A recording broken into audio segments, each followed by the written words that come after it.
श्री सतगुरु महाराज की जय। संत में ही लीलामृत। बालकांड प्रथम सोपान। दोहा। चंचल चपल उतंग नहीं, सदा धीर गंभीर। उदित चंद्र मुख द्युति करत, लखत हरत जन पीर। आप सदैव चंचलता, चपलता, उच्छृंखलता आदि दोषों से वर्जित रहकर धीर एवं गंभीर बने रहते। आपके उदयकालीन चंद्र के प्रकाशमय शीतल किरणों से युक्त मुखार बिंद को देखकर भक्तों का हृदय ताप दूर हो जाता था।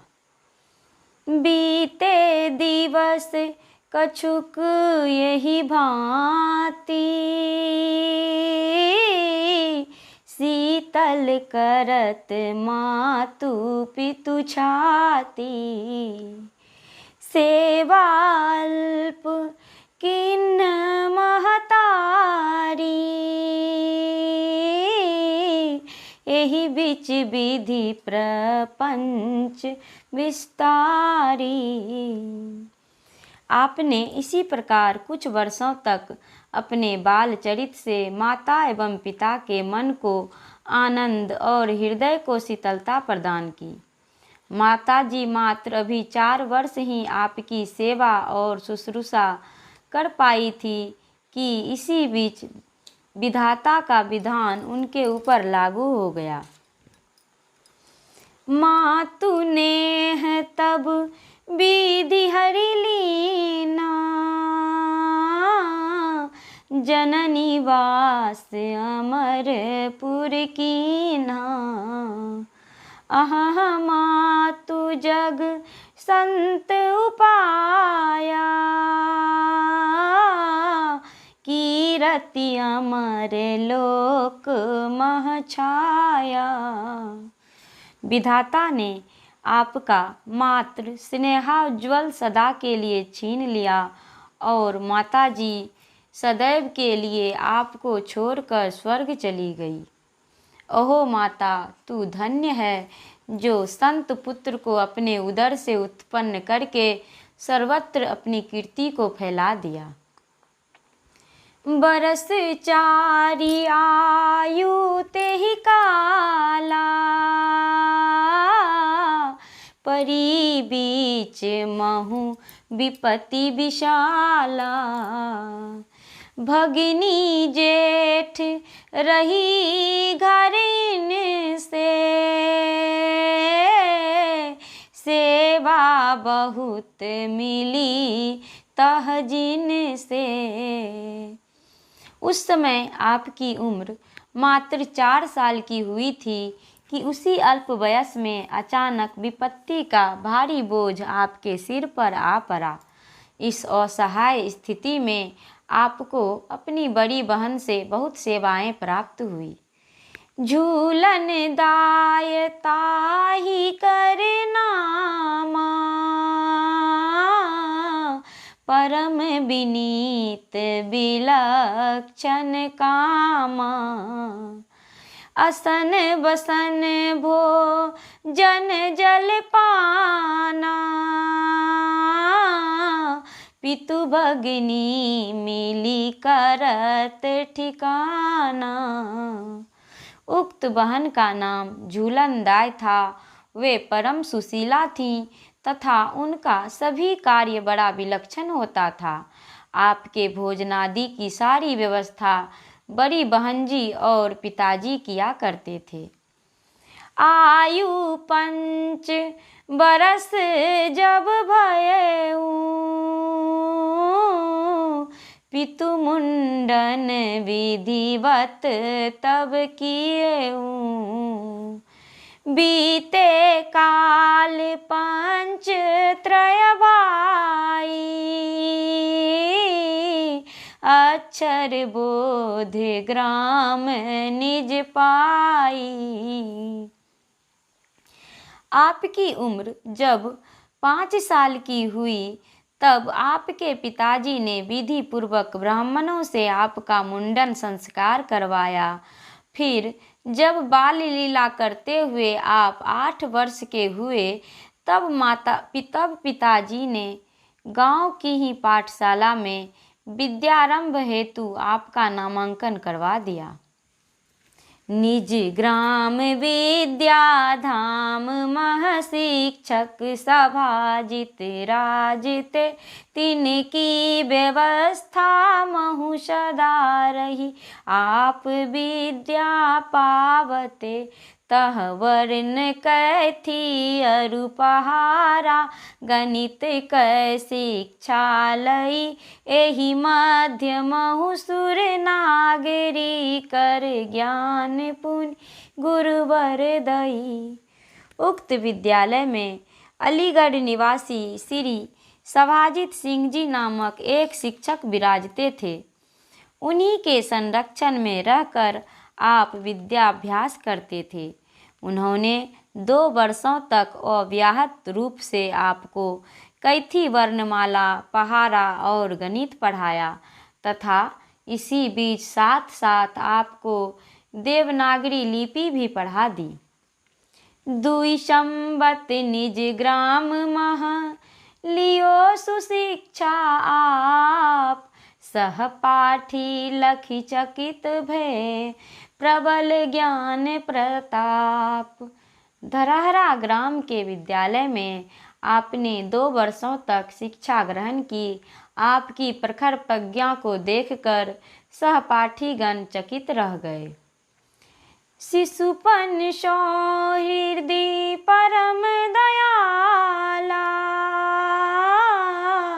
पर पीरा नहीं सहत कृपाला। कधी नहीं मीन मांस रुचियाही, कंटक अटक कंठ मह जाही। बमन होय अरु व्यथा पारा, देव देई अध्यात्म सहारा। बाल्यावस्था से ही आपका हृदय अत्यंत मृदु और दयालु था। दूसरे का कष्ट आपके लिए असह्य होता था, क्योंकि आप परम कृपालु थे। शाक्त होने के कारण आपके परिवार में मांस मत्स्यादि का भक्षण होता था, परंतु उक्त आहार को ग्रहण करने की रुचि आपके मन में कभी भी नहीं होती थी। यदि दुराग्रह से परिवार के लोग खिला भी देते थे तो मछली का कांटा गले में जाकर अटक जाया करता, जिससे आपको बमन होने लगता और व्याकुलता अत्यधिक बढ़ जाती।